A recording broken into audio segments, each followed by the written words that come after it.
여러분 안녕하세요. 반갑습니다. 저는 최연철입니다. 이번 차시는 놀이 지원하기 두 번째 시간입니다.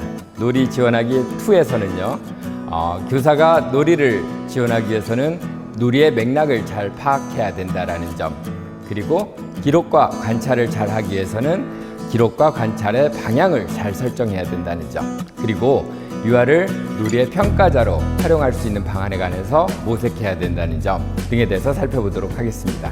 그리고 마지막으로 선생님들께서 가장 관심을 많이 가지고 계시는 안전과 규칙의 문제를 다루도록 하겠습니다. 자, 그럼 시작하도록 하겠습니다. 반갑습니다. 이번 시간은 지난 시간에 이어서 놀이 지원하기 두 번째 시간입니다. 놀이 진행 과정에서 지원 방법에 대해서 함께 알아볼 텐데요. 먼저 저는 세종시 한빛유치원에서 근무하고 있는 교사 임지명입니다. 저희 유치원은 혁신유치원이에요. 그래서 놀이 중심 교육 과정에 대한 관심이 이전부터 있었지만 이번에 놀이 과정이 개정되면서 좀 더 어떻게 아이들과 놀이 중심 교육 과정을 운영할 때 알차고 또 배움이 있는 놀이 활동을 운영할 수 있을지 고민을 하다가 이렇게 토론회도 참석하게 되었습니다. 네, 안녕하세요. 저는 한국교원대학교 박사과정 한지원입니다. 저는 평소에도 평가, 배움, 그리고 만들어가는 교육 과정에 관심이 많았고 중요하다고 생각을 했었어요. 이번에 새로 만들어진 누리 과정에서도 이러한 개념들이 특히 강조가 되고 있는 것 같아요. 새로운 누리 과정 속에서 교사는 어떠한 역할을 수행해야 하는지에 대해서 공부하고 고민했던 것들을 함께 나누고 싶어서 참석하게 되었습니다. 이번 시간을 통해서 진정한 놀이 중심 교육 과정 방향이 어떠한 식으로 전개되면 좋을지에 대한 고민을 함께 공유하는 시간이 되었으면 좋겠습니다. 안녕하세요. 저는 대전 동화초등학교 병설유치원 교사 임보라입니다. 저는 대전에서 3학급 병설유치원에서 근무하고 있고 만 5세반 26명의 아이들과 함께 생활하고 있습니다. 놀이과정이 개정되면서 고민이 많았는데 전문학습 공동체 선생님들과 이러한 내용들을 나누면서 저도 많이 배우고 성장하게 되었어요. 그래서 저희가 나누었던 놀이 지원과 관련된 이야기를 함께 나누고자 이번 토론에 참여하게 되었습니다. 네, 안녕하세요. 저는 경기도 하남시에 있는 하남풍산초등학교 병설유치원 교사 김은혜입니다. 저는 이번 연수를 준비하면서 예전에 받았던 일정 연수가 떠오르더라고요. 몇 년 전이긴 하지만 그 내용이 아직도 기억에 남고 유치원 현장에서 도움이 많이 되더라고요. 그래서 선생님들 이번 연수를 통해서 고민도 나누고 유익한 시간 되시기 바랍니다. 안녕하세요. 저는 통영시 벽방초등학교 병설유치원 교사 김지은입니다. 저는 7이라는 숫자로 저를 소개해 보려고 해요. 교육 경력은 총 7년이고요. 현재 7세를 맡고 있습니다. 결혼한 지는 7개월이 되었고요. 그리고 7일 전부터 우리 선생님들을 만난다는 기대감에 잠을 못 잤어요. 그래서 오늘 놀이 지원하기 2를 선생님들과 같이 이야기하는 것에 기대가 아주 큽니다. 이렇게 저희들이 모여서 이번 이야기를 시작하려고 하는데요. 시작하기 전에 선생님들 중에 한 분의 실제 경험을 나눠보려고 해요. 이 경험을 통해서 저희들이 오늘 나눌 주제를 한번 살펴볼 수 있을 것 같습니다. 한지원 선생님 이야기해 주실래요? 네, 제가 말씀을 드릴게요. 저희 반 아이들은 요즘에 개구리에 관심이 많아요. 그래서 큰 종이 그리고 색종이로 개구리를 접어서 꾸미기도 하고 폐품을 활용을 해서 개구리 집도 만들고요. 그리고 개구리처럼 진짜 높이뛰기 그리고 멀리뛰기 시합도 해요. 이렇게 아이들의 관심이 지속되다 보니까 놀이 패턴이 반복이 되더라고요. 그래서 놀이를 어떻게 하면 확장시키고 지원해 줄 수 있을지 고민이 되었어요. 아이들이 개구리에 관심이 많으니까 관련된 다른 활동을 제안을 했더니 아이들이 그렇게 큰 관심을 보이지는 않더라고요. 그래서 내가 진정한 교사 역할을 잘 수행하고 있는지, 아이들은 그냥 놔두어도 알아서 잘 놀이하고 있지만 저도 그렇게 바라만 봐도 되는 것인지에 대한 고민이 참 많아요. 선생님 사례와 같은 경험 모두 있으시죠? 네. 네, 저도 유아들의 놀이를 지원할 때 어떤 부분을 어떻게 지원해야 될지 망설여질 때가 있어요. 유아들의 놀이를 지켜만 봐도 될까? 또 교사 주도로 활동을 소개하는 것은 유아의 흥미에 반하는 것은 아닐까 하면서 놀이가 진행되는 과정에서도 계속해서 고민을 하게 돼요. 자, 선생님의 경험이 바로 오늘 이야기 주제인 놀이 진행 과정에서 교사의 지원 방향에 대한 이야기와 연결이 되는 것 같아요. 우리 함께 이야기를 시작하기에 앞서서 놀이 진행 과정에서 교사의 역할에 대해서 다양한 선생님들의 생각을 포스트잇에 적어서 공유해 보도록 할게요. 선생님들 준비되신 종이에다가 이야기를 적어주시면 감사하겠습니다.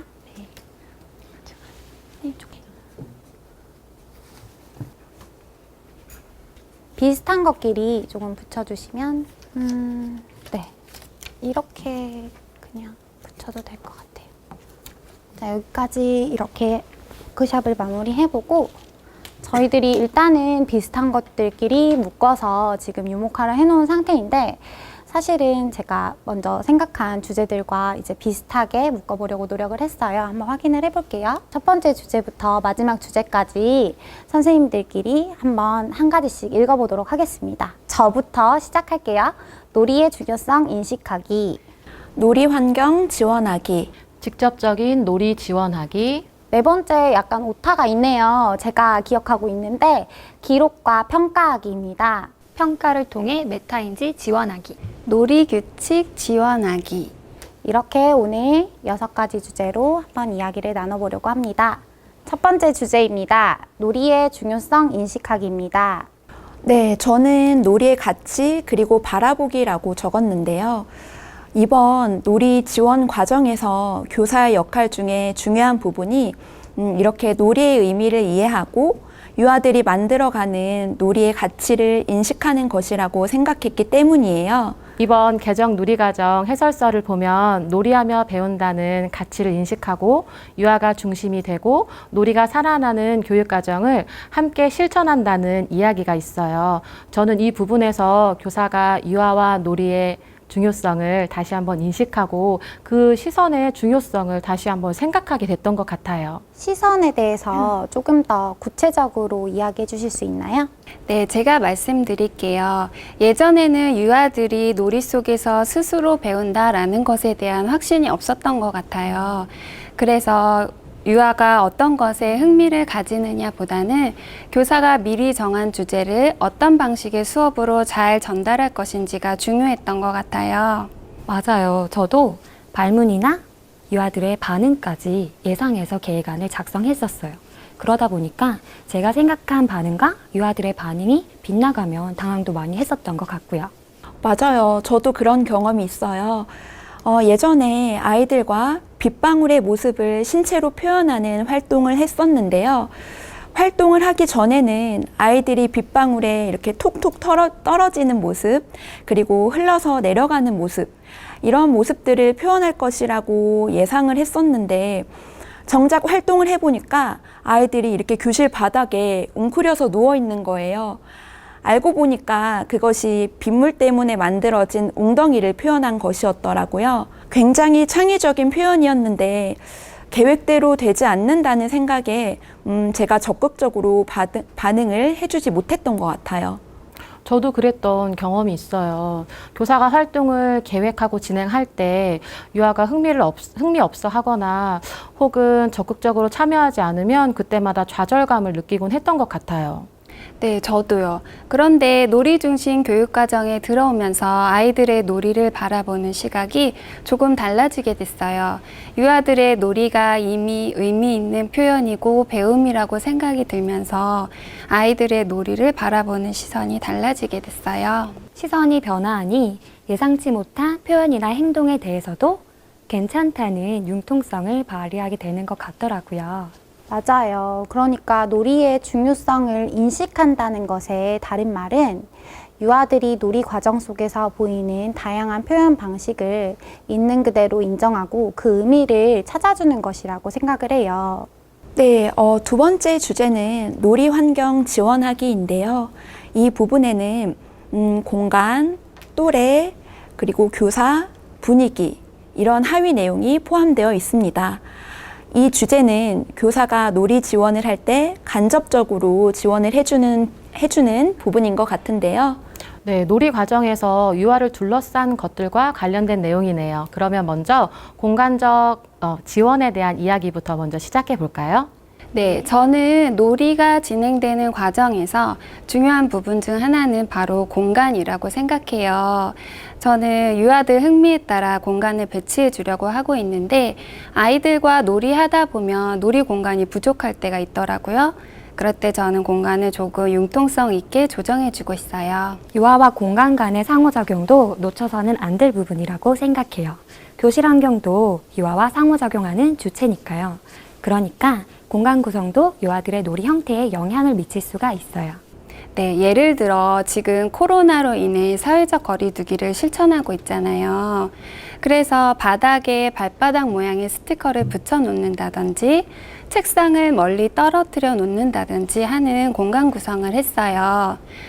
지금이 위기 상황이라 어쩔 수 없긴 하지만 이러한 공간 구성이 유아들의 놀이에 영향을 미치는 것은 분명하더라고요. 코로나와 같이 아이들의 건강과 그리고 안전과 관련된 사항에 대해서는 교사가 적극적으로 대처하는 것이 맞는 것 같아요. 하지만 예전 경험을 잘 생각해 보면 질서를 가장하거나 교사의 편의를 위해서 영역을 폐쇄적으로 구성하기도 하고 영역 간의 이동을 제한했던 적이 있었던 것 같아요. 이렇게 폐쇄된 환경에서는 통합된 놀이가 이루어지기 어렵기 때문에 개방적이고 융통성 있게 공간을 운영을 하는 것이 필요하다고 생각을 해요. 이 부분은 우리 지난 시간에도 다루었던 부분이었죠. 저 이것과 관련된 경험이 있어요. 저도 개방적인 공간을 운영했더니 아이들 놀이가 확장됐던 적이 있거든요. 동영상 준비했는데 함께 보실래요? 네.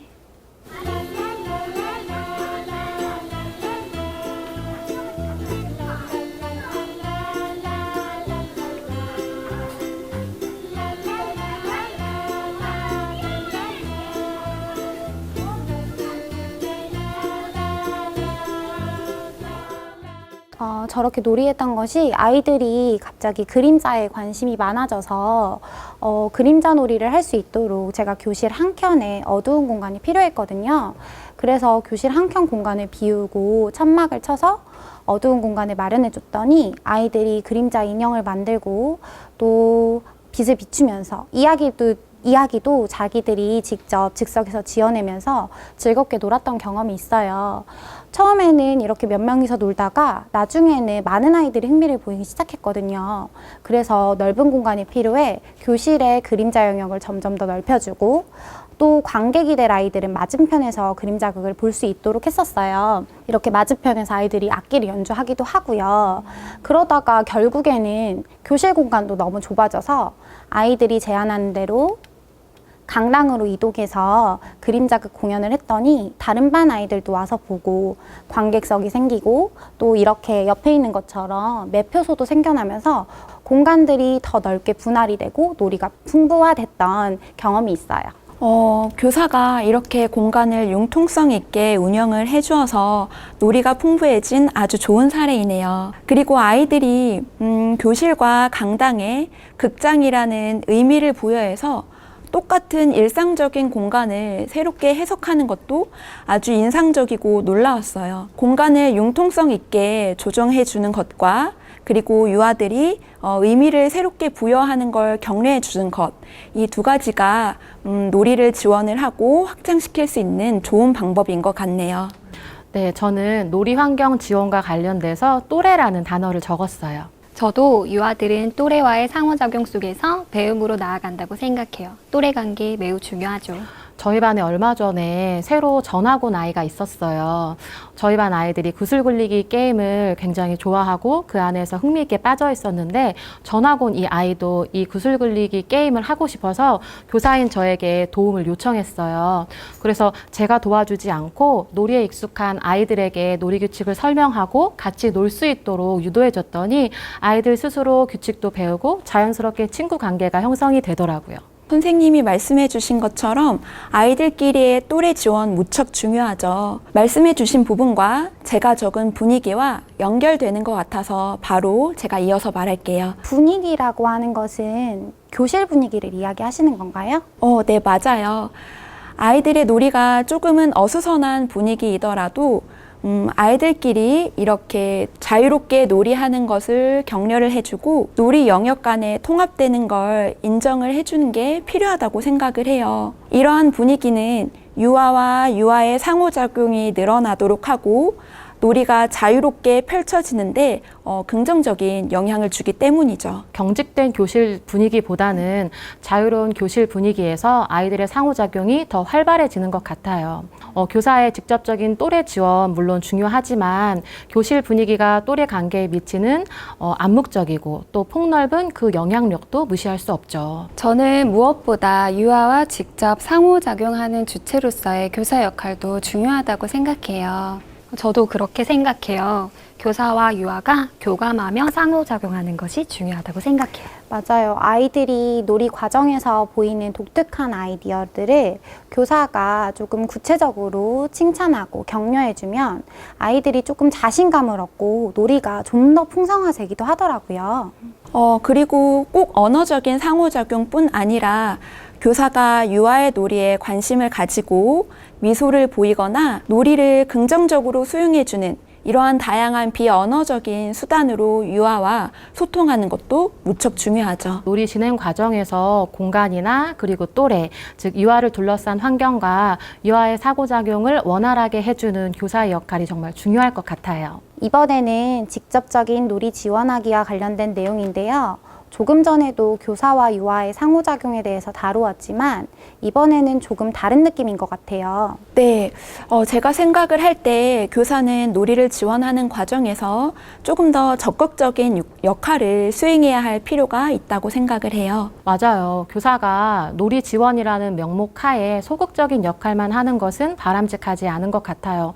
물론 놀이 중심 교육과정을 운영하면서 유아의 흥미와 관심을 반영해야 하지만 교사가 유아의 흥미와 관심을 발견하고 의미를 부여하고 재구성해주는 이런 과정도 정말 중요하다고 생각해요. 네, 맞아요. 저도 그 내용 누리과정에서 봤는데요. 유아들의 흥미와 관심에 적절한 활동을 소개하거나 놀이와 관련된 경험을 풍부하게 제공하는 것도 교사의 역할이라고 나와 있었어요. 저도 동의해요. 그런데 교사의 지원이 좀 더 신중해야 될 필요성은 있다고 생각해요. 교사의 지원이 신중해야 된다는 건 어떤 의미예요? 그러니까 놀이 맥락을 파악하는 것이 중요하다는 생각이에요. 그러기 위해서는 교사가 공동 놀이자가 되어서 유아들의 놀이에 직접 참여하는 것이 중요하다는 생각이죠. 놀이 밖에서 유아를 관찰하는 것보다 놀이 안에 들어가서 맥락을 파악하는 것이 중요할 때가 있어요. 저희 반에서 팽이 돌리기만 하면서 놀이하는 그런 것들이 계속돼서 고민이 되었던 때가 있어요. 그래서 아이들에게 한번 팽이 경기장을 만들어 보는 건 어떨까요? 라고 제가 제안했는데 아이들이 싫어하더라고요. 같은 연령의 선생님께서 이런 방법으로 놀이 제안을 했더니 아이들의 놀이가 확장되었어요 라는 팁을 주셔서 제가 아이들한테도 한번 적용했던 건데 조금 속상했어요. 실망하셨겠어요. 네, 저도 그런 경험이 참 많거든요. 그래서 놀이의 맥락을 파악하는 게 중요하다고 생각을 해요. 놀이의 맥락을 파악하면 교사가 놀이 지원하는 과정이 조금 더 자연스럽게 이루어질 수 있다고 생각을 해요. 맞아요. 놀이 이렇게 이루어지고 있을 때 놀이 밖에서 방관자로서 보고 있을 때 아이들한테 뭔가 제안을 하게 되면 아이들은 조금 그렇게 자연스럽게 받아들이지 못하지만 교사가 놀이에 공동 참여자가 되었을 때 아이들은 교사를 친구처럼 느끼고 그런 제안을 좀 더 자연스럽게 받아들이는 것 같아요. 그리고 교사도 동시에 아이들의 놀이에 어떻게 자연스럽게 섞여 들어갈 수 있을지를 알 수 있고요. 저희 반 아이들도 한참 팽이에 관심을 보였던 적이 있었어요. 그래서 어떻게 지원할까 고민을 하다가 내가 한번 같이 놀아봐야겠다라는 생각이 들더라고요.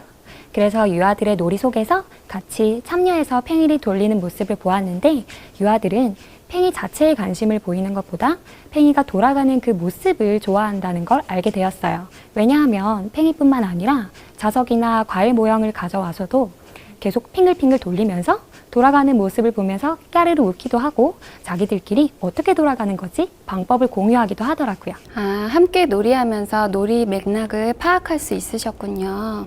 네, 아마 함께 놀지 않았다면 아마 끝까지 놀이 맥락을 파악하지는 못했을 것 같아요.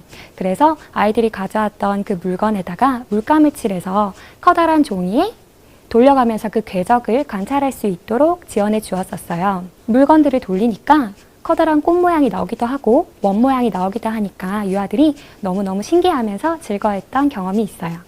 네, 놀이를 지원한다는 명목하에 소극적인 역할만 하는 방관자와 놀이를 풍성하게 한다는 명목하에 유아들의 자연스러운 놀이의 맥을 끊는 방해자, 그 둘 사이의 딜레마에 대해 다시 한번 생각해 보게 되네요. 놀이의 맥락을 파악하고 이해하는 과정이 선행된 후에 교사가 놀이의 내용을 풍부하게 하기 위한 적극적인 지원자의 역할을 수행할 때 이러한 딜레마를 해결할 수 있을 것 같아요. 방금 전에 이제 선생님들과 나눈 이야기는 놀이에 참여해서 아이들을 관찰하면서 유아들의 흥미와 관심을 파악하는 것에 대한 이야기였잖아요. 그런데 제가 경험해본 바로는 놀이 속에 있을 때 말고 놀이에 나와서 놀이를 되짚어보면서 파악하게 되는 유아들의 흥미와 관심이 또 있는 것 같더라고요. 저도 그런 경험이 있었는데요. 예전에 저희 반 아이들이 물에다가 물감 그리고 목공풀, 물풀을 마구 섞어서 놀이를 하더라고요. 처음에 딱 봤을 때 재료를 너무 낭비하는 거 아닌가 라는 생각에 내가 어떻게 반응을 해줘야 하지? 라고 고민을 했었어요. 무작정 안 된다고 할 수도 없고 그렇다고 그냥 놀이를 바라보기에는 제 마음이 조금 불편했거든요. 그래서 아이들을 하원시키고 나서 저희 유치원 다른 선생님들과 저의 고민을 나누었어요. 제 고민을 나누면서 아이들의 진정한 흥미가 무엇이었는지 그리고 놀이 속에 담겨진 의미는 무엇이었는지에 대해서 다른 시각에서 바라볼 수가 있었어요. 그런 과정에서 보면 놀이 과정에 대한 기록과 관찰이 정말 중요하겠어요. 그런데 기록이 중요한 건 알지만 어떤 것을 기록해야 될지 고민이 될 때가 있어요. 저도 어떤 놀이 장면이 의미 있는 놀이인지 방향을 잡기 어려운 때가 있었어요. 네, 저도 방향성 없이 기록을 하다 보면 놀이 기록이 단순히 하루 있었던 일을 병렬적으로 수집하는 것 같다라는 생각이 들더라고요. 그럼 다른 선생님들은 어떻게 놀이 기록을 하고 계시고 무엇을 기록하고 계신지 한번 인터뷰를 통해서 알아보도록 할까요? 저는 올해 1년차 신규 교사인데요. 사실 아이들의 놀이 기록을 어떻게 해야 할지 어렵고 막막한 것 같아요. 아이들의 놀이를 잘 관찰하고 지원해주고 싶은데 놀이를 수집하는 차원에서만 그치는 것 같아서 너무 아쉬워요. 저는 아직 신규라서 기록화를 특별하게 하기보다는 그냥 간단하게 일기처럼 있었던 일을 시간별로 서술하고 있습니다. 그래서 한번 쭉 적어본 다음에 더 추가해주면 애들이 좋아할 것 같은 재료를 좀 생각해보는데 주력하고 있고요. 다른 놀이로 확장시키는 방법에 대해서는 아직 제가 쓴 글만 봐서는 별로 아이디어가 떠오르지 않아서 조금 고민인 수준입니다. 그리고 제가 주로 적은 글을 살펴보면 거의 다 갈등 상황에 대한 얘기를 많이 적고 있더라고요. 아직은 교실에서 아이들이 싸우거나 조금 어려워하는 아이들이 있을 때 어떻게 그걸 해결해야 할지에 대해 초점을 좀 맞춰서 제가 운영을 하고 있다고 요즘 느끼고 있는 시점입니다. 그 사진을 찍고 동영상을 찍으면 바로 그 패드에서 기록이 되니까 그 점이 저는 그 생생한 기록에 대해서 좀 유용하더라고요. 거기에서 이제 제가 패드 타자를 치거나 뭐 메모를 기록해서 하는 게 수월해서 패드를 주로 활용하고 있고 거기에 이제 아이들이 활동하는 놀이하는 사진을 찍거나 동영상을 찍어서 메모에 넣고 그 밑에 제가 아이들 어떻게 지원을 해줬는지 그리고 어떻게 지원을 해주면 좋을지에 대해서 적고 이 외에 제가 순간적으로 느꼈던 어떤 뭐 생각들이나 감정들도 드는 대로 그냥 다 의식의 흐름으로 막 적어 놓기도 해요. 그 다음에는 그 개별 아이들의 특성도 어떤지를 적거든요. 그리고 그 아이가 예전에는 이랬는데 지금은 이렇게 되고 있는 것 같으면 그런 것도 좀 적어두고 그런 식으로 그걸 적어두고 있고요. 그래서 저번에 어머님하고 한번 상담을 할 때도 제가 기록했던 패드를 들고 가서 직접 보여드리고 하니까 훨씬 더 상담도 되고 아이도 잘 이해해 주시고 했던 것 같거든요. 그런데 이제 패드를 쓸 때 어려운 점은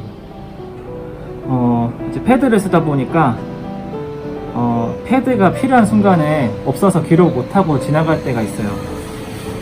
패드는 또 나름 뭐 그렇게 가렵지도 않고 주머니에 들어가진 않다 보니까 그런 점이 좀 아쉬워서 제가 기록하고 싶은 순간인데 기록을 못할 때 그런 게 좀 아쉽고, 그리고 또 아이들하고 같이 놀이할 때 기록을 하고 싶을 때가 있는데 그럴 때는 이제 빠져나와야 하는데 제가 기록하려고 싹 나오는 순간에 그 놀이가 지나가고 기록해야 될 것들을 못 기록하는 점이 좀 아쉽죠.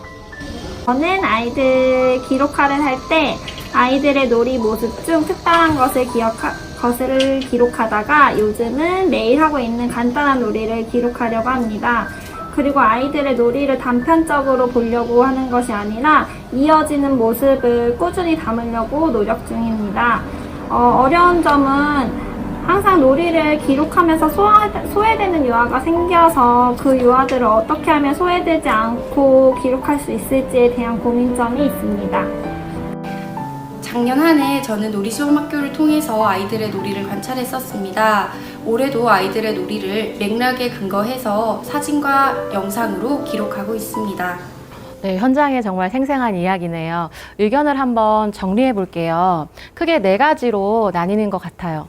첫 번째, 놀이과정 등 특정 기준에 의한 기록. 두 번째, 놀이 맥락 기록. 세 번째, 놀이 지원 평가 기록. 네 번째, 유아 기록입니다. 제일 먼저 첫 번째, 놀이과정 등 특정 기준에 의한 기록입니다. 네, 놀이 기록이 의미 있으려면 놀이 과정이나 특정 기준에서 무엇을 관찰하고 싶은지 교사가 방향성을 잡는 것이 중요하다고 생각해요. 저도 놀이 과정을 주로 참고하고 있어요. 하지만 놀이 과정을 반드시 지켜야 되는 것은 지양해야 된다고 생각해요. 왜냐하면 유아들 개개인의 흥미나 특성이나 관심도를 전부 다 놀이 과정에 반영할 수는 없겠더라고요. 하지만 놀이 과정은 유아들 발달과 관련해서 지식, 기능, 태도를 파악하는 보편적 기준으로 활용될 수 있다고 생각해요. 그래서 저는 기록할 거리를 수집할 때 놀이 과정과 연관된 것을 수집해 보려고 해요. 그러면 기록이 조금 더 체계적인 느낌이더라고요. 물론 놀이 과정과 관련된 기록도 중요하지만 때로는 교사가 관심이 있는 영역 또는 관심이 중점을 가지고 있는 부분에 대한 기록도 필요하다고 생각해요. 저는 개인적으로 또래 관계에 관심이 많은데요. 아이들이 누구와 친하게 지내는지, 그리고 갈등 상황이 생겼을 때 어떻게 해결하는지를 중심으로 살펴보고, 그리고 꼭 기록해둬요. 아이들끼리 이루어지는 수많은 상호작용 중에서 의미 있는 대화를 의도적으로 수집하는 것이죠. 이렇게 하는 거는 조금 더 개인적이지만 또 어떻게 보면 교사의 교육 의도를 조금 더 파악할 수 있다는 점에서 유용한 기록 방식인 것 같아요. 네, 놀이 과정 등 특정 기준에 의한 기록도 필요하지만 놀이 전체의 맥락과 흐름을 기록하는 것도 중요하다고 생각해요. 놀이의 전후 상황을 알아야 유아가 놀이에서 어떤 배움이 일어났는지 또 어떤 지원이 필요할지 교사는 계획할 수 있으니까요. 저는 기록할 때 이전 놀이 경험과 비교하여 반복되는 지점이나 달라진 점을 중점으로 기록하고 있어요. 그래서 저희 전에 구슬 굴리기 놀이를 했었거든요. 근데 아이들이 만든 구조물을 공책에 그림으로 그리거나 사진을 붙여서 유아들의 놀이가 어떤 점이 변화되었는지를 기록을 했어요. 그래서 아이들 놀이가 반복되면서 점차 복잡해지고 독특하게 변형된다는 것을 기록을 통해 알게 되었어요. 단편적인 놀이 상황만으로는 아이들이 어디에 집중하는지 알기 어려운 것 같아요. 그런데 전체적인 놀이 맥락을 파악한다면 놀이의 의미를 발견할 수 있을 것 같아요. 또 놀이 맥락을 파악하면 놀이 과정 속에 있는 유아들의 흥미를 파악할 수도 있고 또 유아들이 보이는 흥미를 어떻게 놀이와 또 배움으로 연결할 수 있을지 교사가 계획을 세울 수도 있다는 점에서 좋은 것 같아요. 하지만 이 놀이 맥락을 파악을 해서 지원하는 게 항상 성공하지만은 않더라고요. 그래서 놀이 지원 평가가 함께 기록되는 것이 더 의미 있다고 생각을 해요. 놀이 기록과 평가에 있어서 교사의 다양한 지원 방법에 대한 그리고 반성적이고 순환적인 방법이라고 할 수 있겠네요. 네, 기록을 하면서 놀이 지원이 적절했는지 스스로 자기 평가가 되더라고요. 사실 놀이 지원이 적절했다라고 평가하는 순간도 있지만 그렇지 않은 경우도 있으니까요. 그런 시행착오를 통해서 깨달음을 얻을 수 있다고 생각해요. 기록과 지원, 그리고 다시 기록이라는 연속적인 연결을 통해서 놀이의 방향성을 알 수도 있는 것 같고요. 맞아요. 그리고 제가 기록을 해보았을 때 제가 지원했던 방향이 적절했는지 정말 스스로 평가를 자연스럽게 할 수 있더라고요. 그렇다면 저는 다음 주제에 대해서 이야기를 해보고 싶은데요. 기록을 하다 보면 가장 놓치기 쉬운 부분인 것 같아요. 유아 이해에 대한 부분이죠. 네. 또 놀이를 자세히 들여다보면 자연스럽게 유아를 더 잘 이해할 수 있게 돼요. 네, 유아가 무엇을 좋아하는지, 어떤 것에 흥미와 관심이 있는지, 또 의사소통은 어떻게 이루어지는지 이런 것들이 해당할 것 같네요. 네, 기존 평가가 특정한 기준에 도달했는지 여부를 살펴보기 위한 것이었다면 놀이 기록 과정에서는 보다 자연스러운 유아의 모습을 이해할 수 있어서 좋았어요. 놀이 속에서 유아를 바라보면 유아를 있는 그대로 이해할 수 있다고 생각해요. 놀이 과정 자체 평가인 수업에 대한 평가도 중요하지만 유아 개개인을 이해하는 것이 더 중요하다고 생각해요. 그런데 개개인에 대해 이해를 하려면 놀이 기록이 하루하루의 기록이다 보니까 재구조화를 해야 된다는 어려움이 있잖아요.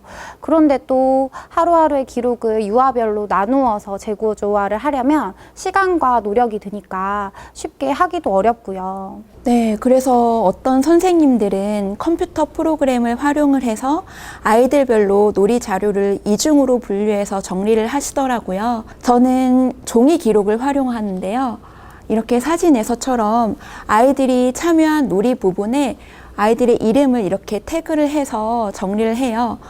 이렇게 하니까 아이들이 적극적으로 참여했던 놀이가 무엇인지 한눈에 파악하기 쉬워서 좋더라고요. 정말 좋은 정보네요. 네, 네. 기록화의 방식은 교사가 사용하기 편안한 방식을 선택해서 사용하면 좋을 것 같아요. 놀이 기록의 목적과 내용이 그 형식에 얽매여서 정체성을 잃으면 안 된다고 생각하거든요. 저희가 이때까지 나누었던 내용은 기록과 관찰에 대한 내용이었어요. 이것은 교사가 유아를 대상으로 하는 어떤 일종의 평가잖아요. 그런데 조금 다른 평가도 있는 것 같아요. 유아들끼리 놀이 장면에 대해서 되돌아보고 그것을 공유하는 그런 평가도 있지요. 유아들이 평가 과정에 참여하는 것, 왜 중요할까요? 왜냐하면 유아들이 평가에 참여하게 되면 아이들이 스스로 자신의 배움에 대해서 파악할 수 있기 때문이에요. 유아들이 놀이 과정을 스스로 자기 평가하고 그 안에서 배움을 발견한다. 그런 의미신 거죠. 네, 맞습니다. 저는 이것과 관련해서 메타인지가 떠올라요. 메타인지는 내가 지금 무엇을 하고 있는지 또 무엇을 새로 알아가고 있는지에 대해 스스로 파악하는 능력을 말해요. 어떤 영화에서 영혼처럼 지금 하고 있는 놀이에서 내가 멀리 떨어져서 그 장면을 바라보고 있다라고 생각하면 쉽더라고요. 아이들이 놀이 상황 안에서 몰입해서 놀이하면 너무나 즐겁죠. 하지만 놀이하는 과정에서 부여한 의미를 놓치기 쉽더라고요.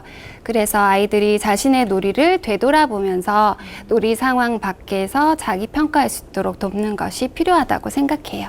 그러니까 아이들이 내가 지금 뭘 하고 있는 거지? 더 재미있게 놀려면 어떻게 해야 되지? 라고 생각하는 것처럼 스스로 대화하고 평가하면서 놀이를 이어갈 수 있도록 한다라는 말씀이시죠? 그런데 선생님들, 놀이하는 유아에게 메타인지는 왜 중요할까요? 나를 객관화하는 메타인지를 사용하면 유아가 배움의 주체가 될 수 있다고 생각해요. 스스로 비교하고 정보를 선택하고 과정을 평가하고 실패를 분석하는 인지적 도구의 역할을 할 수 있는 거죠. 네, 메타인지는 새로운 개념이 아니라 우리가 흔히 알고 있는 반성적 사고, 자기조절, 마음이론 이런 것과 비슷하다고 보시면 돼요. 네, 만 3세의 유아에게도 메타인지가 존재한다는 연구 결과가 많이 있어요.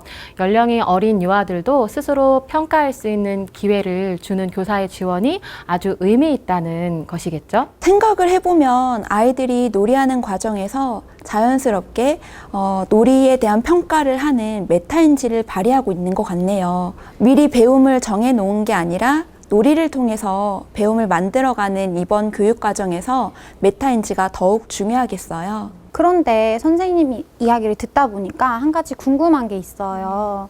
아이들이 자연스럽게 놀이 과정에서 메타인지를 경험한다면 저희들이 굳이 도와줘야 할 필요가 있을까요? 유아들에게 메타인지 능력이 있기는 하지만 교사가 한 번 더 의식적으로 언급을 해준다면 유아들이 스스로 내가 지금 무엇을 배우고 있는 거지?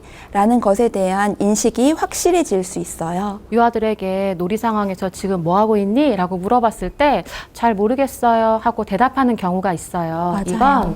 맞아요. 이건 아이들의 직관적인 생각을 의식화된 수준으로 아직 끌어내지 못한 거라고 생각해요.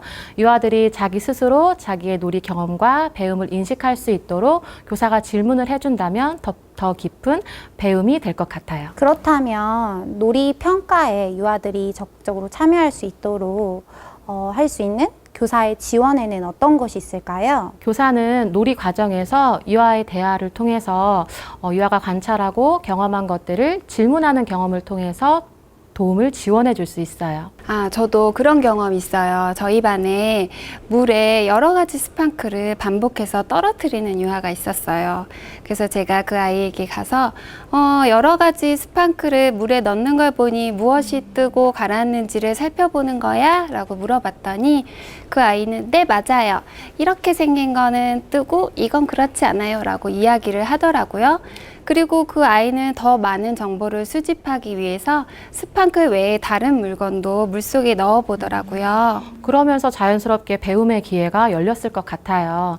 아이들에게 물에 뜨고 가라앉는 물건들을 제시해 주기도 하고 중간 평가를 위한 질문들을 한다면 아이가 더 깊은 배움을 느낄 수 있겠죠. 그러네요. 적절하고 진정성 있는 질문을 통해서 유아들이 내가 어떤 것에 관심이 있지? 라고 생각해 볼 기회를 제공하는 것이 중요하겠네요. 그러면 놀이 평가에서 교사가 지원할 수 있는 방법 중에 환경적으로 지원할 수 있는 방법도 있을 것 같아요.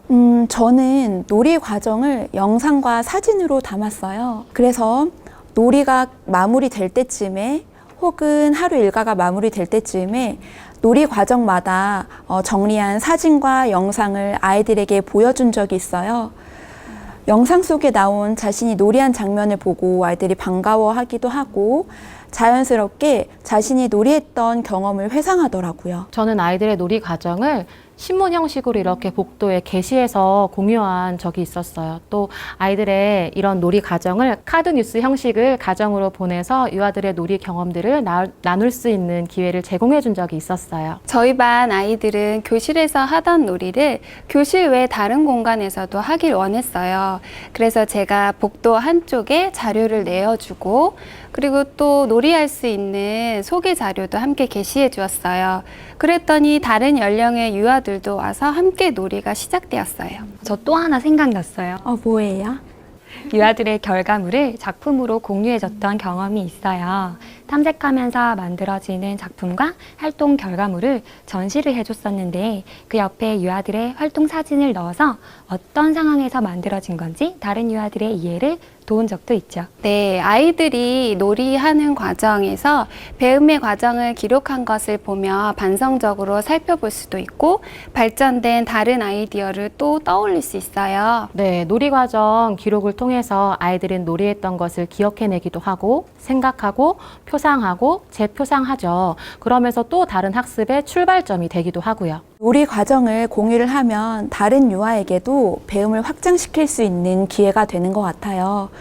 다른 친구는 이런 놀이를 했구나 라면서 공통점과 차이점에 대해서 생각해 보고 새로운 영감을 얻기도 하고 도전 의식을 갖게 하는 이런 여러 가지 도움을 줄 수 있기 때문이죠. 그리고 아이들이 자기 놀이가 기록된 것을 보면서 다른 유아나 교사들이 그것을 좀 주의 깊게 보잖아요. 그러다 보면 아이들이 자기 놀이 과정에 대해서 조금 자부심도 느끼고 뭔가 더 재미있게 놀아야겠다 이런 동기부여도 되고 하는 것 같아요. 그러니까 자부심이 생기는 것 같더라고요. 네, 이제 마지막 주제입니다. 놀이규칙 지원하기에 대한 이야기인데요. 놀이규칙은 정말 교사로서 현장에서 정말 많은 고민을 하고 정말 이 내용에 대해서 많이 선생님들은 어떻게 생각하고 계실지 많이 궁금한 내용 중에 하나인 것 같아요. 저도 아이들이 놀이하는 장면을 보면 안전에 조금 위험한 상황이 생길 거라고 예측이 되거나 혹은 위험하거나 이런 상황들이 보일 때 제가 언제 아이들한테 규칙을 제안하도록 해줘야 되는 건지 또 어떻게 해야 되는 건지에 대한 것이 많이 고민이 되었었거든요. 그럼 우리 먼저 규칙에 대한 서로의 생각을 한번 나눠보도록 할까요? 네, 저부터 할까요? 저는 규칙은 여러 사람이 다 같이 함께 지키기로 한 약속이라고 생각을 해요. 기본 생활 습관처럼 유치원에서 지켜야 하는 것들처럼요. 네, 저는 규칙이 신호등처럼 빨강, 노랑, 초록불에 명확한 규칙도 있고 로터리처럼 자연스러운 흐름과 융통성을 가지는 규칙도 있다고 생각해요. 이러한 관점에서 본다면 놀이 규칙은 조금 더 로터리에 가깝게 유연하고 가변적이라는 생각이 듭니다. 생각해보면 놀이 상황 속에서의 놀이 규칙에는 놀이 방법과 약속이 포함되는 것 같아요. 게임을 할 때 놀이 규칙을 놀이 방법과 약속의 개념으로 쓰더라고요. 놀이 상황 속에서 보면 자기만의 놀이 약속으로 생각하는 것 같기도 해요. 선생님들 말씀처럼 놀이 안에서의 규칙은 기본 생활 습관의 개념을 담고 있기도 하고 놀이 약속과 그리고 놀이 방법의 의미로도 폭넓게 이해할 수 있을 것 같네요. 그렇다면 아이들은 놀이 규칙을 가지고 오늘 어떻게 놀이했나요?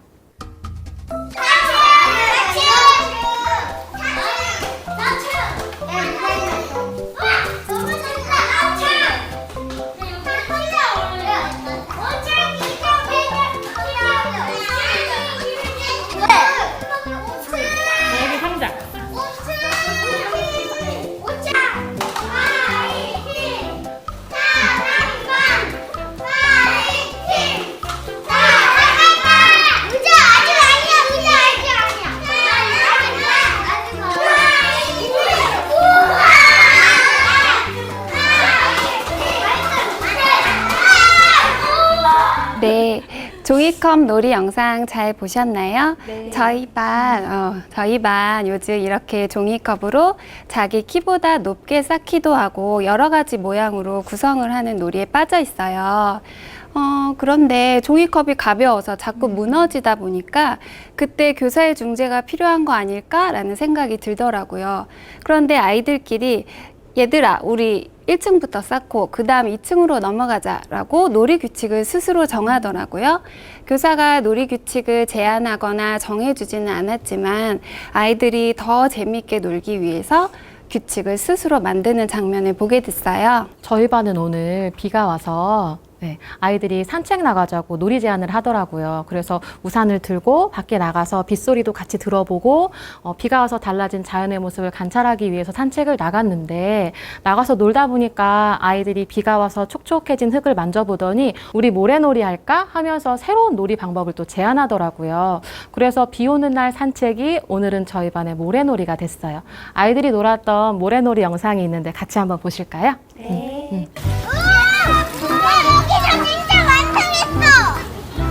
야, 물 안 넣으면 못해. 얘들아, 물! 이게! 기다려! 잠깐 봤어요. 드디어!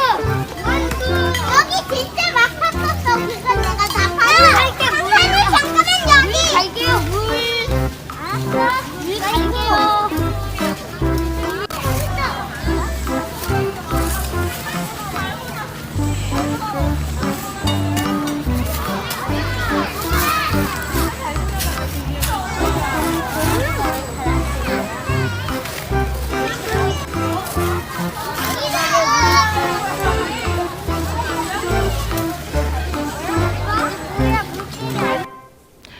아이들이 스스로 놀이 규칙과 방법을 정해서 삽을 이용해서 흙을 파기도 하고 길을 잇기도 하고 물을 부어서 수로를 만들면서 굉장히 즐거운 놀이가 되었어요. 정말 산책에서 수로 만들기로 유아들이 주도적으로 놀이 내용과 그 규칙을 바꿔서 놀이했군요. 네, 저도 비 오는 날 산책이 모래놀이로 이어질 줄은 몰랐는데 아이들 스스로 그 놀이 속에서 놀이 방법과 약속들을 정하면서 놀이하는 그 모습이 아이들도 굉장히 즐거웠고 교사인 저도 굉장히 오늘 재미있었던 하루였던 것 같아요. 유아들끼리 놀이 규칙을 만들기도 하지만 교사의 도움이 꼭 필요한 부분도 있는 것 같아요. 어떤 유아는 놀고 싶었는데 놀이 방법을 몰라서 저에게 도움을 요청하기도 하더라고요. 놀이 규칙에서 교사의 도움이 필요한 상황에 대해서 많은 선생님들이 공통적으로 이야기를 해주세요. 그래서 제가 선생님들의 고민을 담아보고자 유치원 선생님들께 한번 물어봤습니다. 인터뷰를 한번 같이 보실까요? 네.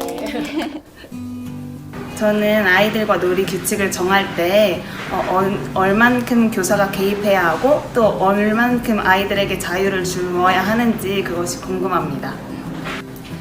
아이들의 놀이 상황을 관찰하다 보면 교사의 개입이 필요한 상황이라고 판단되는 경우들이 많이 있습니다. 하지만 이것은 교사의 생각인데요. 어떠한 상황에서 놀이 규칙으로 교사가 적절히 중재를 해야 하는지 궁금합니다. 저는 새로운 놀잇감을 마련해 줬을 때는 일단 아이들끼리 스스로 좀 조율해가면서 규칙을 정할 수 있게 좀 지켜보는 편이고요. 한두 명이 아니라 되게 많은 숫자의 아이들이 똑같은 어려움을 저한테 와서 토로할 때는 그때 한번 그 놀고 있는 친구들만 모아서 규칙을 같이 한번 정해보는 편입니다. 아이들이 스스로 규칙을 만들면서 잘 놀이할 수 있다고 믿고 있습니다. 저는 놀이 규칙이 저도 아이들끼리 합의하에서 충분히 잘 이루어진다고 생각을 하는데 이제 가끔 저한테 선생님 하면서 찾아올 때는 아이들 간의 의견 차이가 있는데 의견 차이를 좁히기 어려울 때 저를 찾아오더라고요. 근데 이제 그럴 때 종종 그냥 선생님이 정해주면 안 돼요 하고 얘기할 때가 있었어요.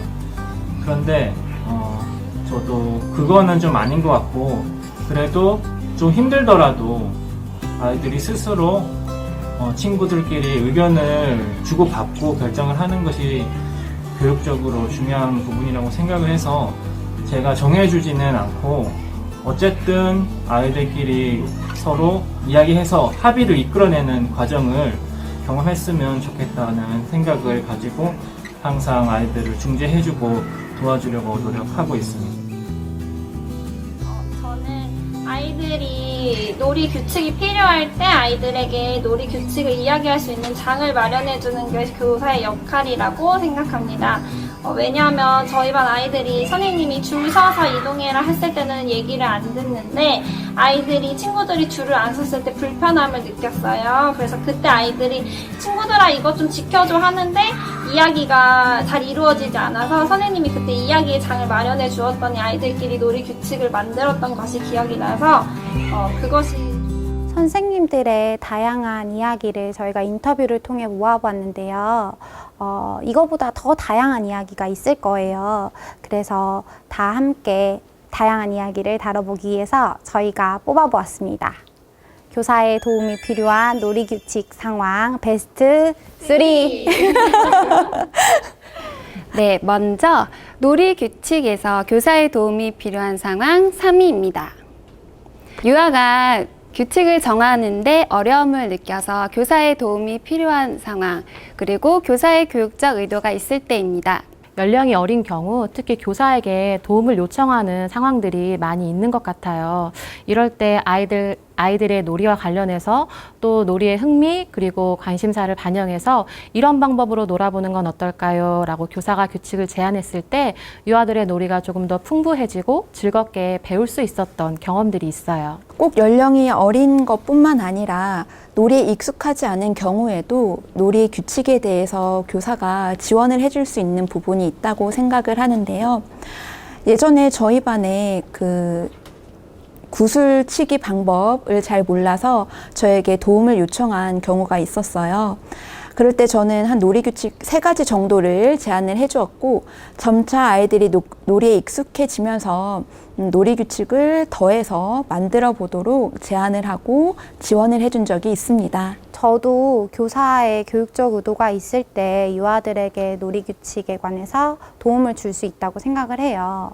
아이들이 제한된 놀이를 하고 있을 때 교사가 제안한 어떤 놀이 규칙으로 놀이가 좀 더 풍성화될 수 있으니까요.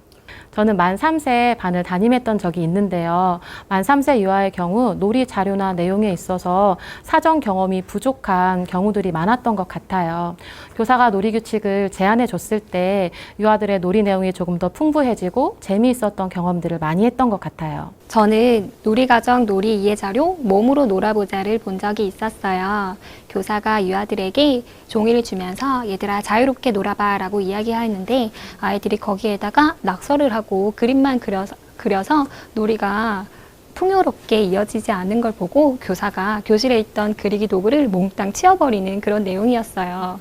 처음에는 아이들이 좀 당황해했는데 점점 시간이 지날수록 종이를 찢기도 하고 몸에 감기도 하면서 이전보다 훨씬 자유롭게 노는 것을 보고 교사가 교육적 의도를 가지고 저렇게 새로운 놀이를 제안하니까 다양한 놀이로 발전할 수 있구나라는 생각을 하게 되었어요. 네, 이번에는 놀이 규칙에서 교사의 도움이 필요한 상황 2위입니다. 나와 친구의 생각이 다를 때, 그리고 내가 맡고 싶은 역할이 있을 때처럼 갈등과 문제 상황이 있을 때인데요. 유치원에서 보면 서로 엄마 역할을 맡고 싶다거나 아기하고 싶다거나 이런 경우 많잖아요. 이럴 때 선생님들은 어떻게 하시나요? 이런 상황 자주 발생하는 것 같아요. 유아들끼리 부딪혔을 때 교사가 개입을 해도 되는지, 어떻게 개입할 수 있는지 고민이 많이 되는 것 같아요. 저도 아이들이 다른 유아의 놀이를 방해하는 것 같을 때 그런 생각을 많이 했거든요. 다른 유아의 놀이를 방해할 때 제가 어떻게 지원을 해줘야 되는지 많이 갈등이 되었어요. 저도 그런 경험이 많은데요.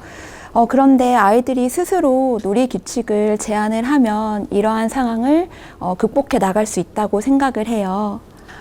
저희 반 예전에 아이들이 그 네모난 블럭을 쌓아서 성과 그 연결된 다리를 만들고 있었어요. 그런데 한 아이가 네모나게 만들어진 성에 그 한 조각을 빼내는 거예요. 근데 다행히 아이들이 촘촘하게 쌓아둬서 이 성이 무너지지 않고 그대로 유지가 됐어요.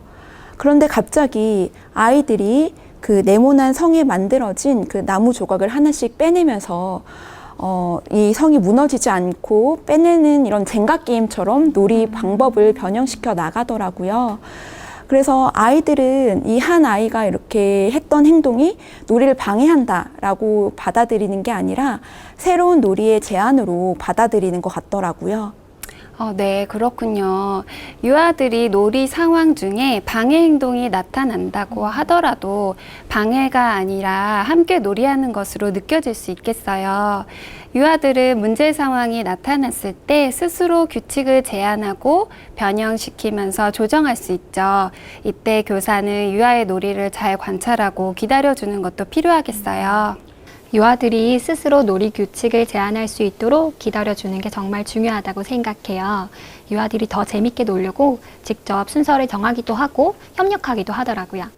저도 그런 경험이 있어요. 바깥놀이를 할 때 아이들이 놀이기구를 먼저 타겠다고 갈등 상황이 벌어졌어요. 그래서 어떻게 하지? 개입해야 되나 하고 관찰하고 있었는데 어떤 아이가 먼저 우리 가위바위보로 먼저 순서를 정하자 하고 제안하더라고요. 그래서 갈등이 해결된 적이 있었어요. 아이들은 놀이 상황 속에서 생각보다 갈등을 잘 해결하고 그 상황 안에서 유연하게 대처하는 것 같아요.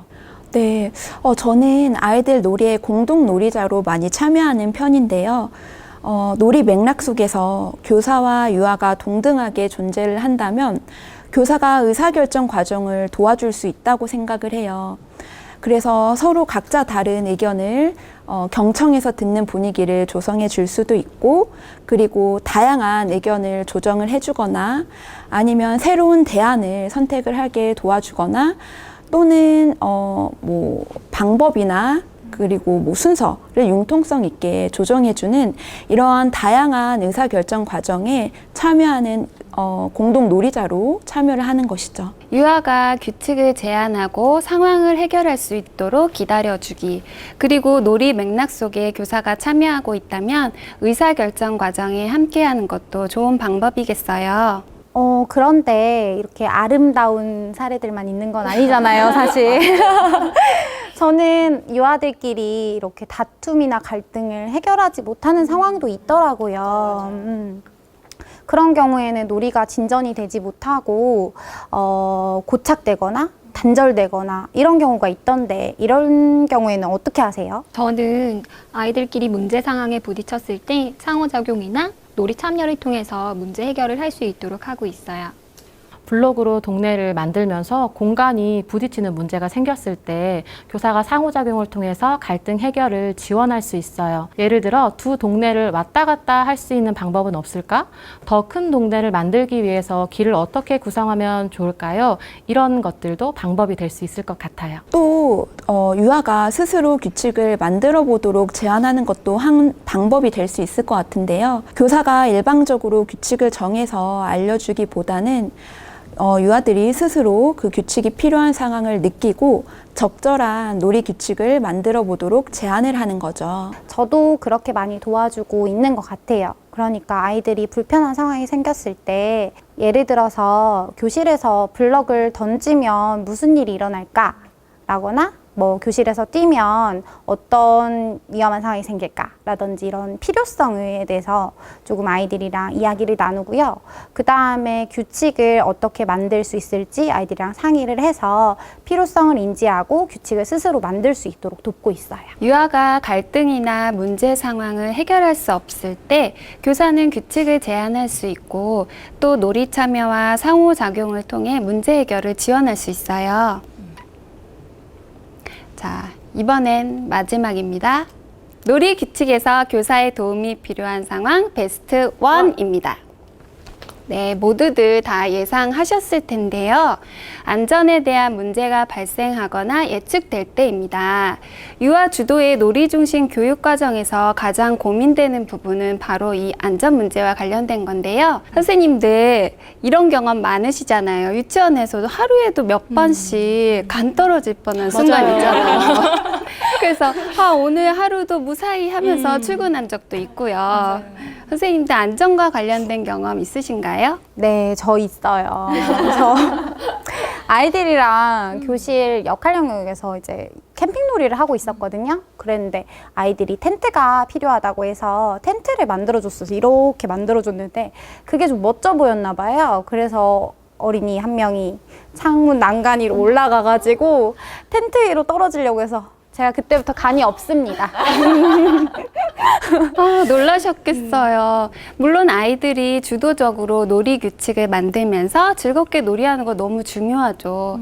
하지만 안전 문제 상황이 발생했을 경우 대처하는 교사의 역할도 중요하다고 생각해요. 네, 아이들의 안전과 이 건강을 책임지는 게 교사잖아요.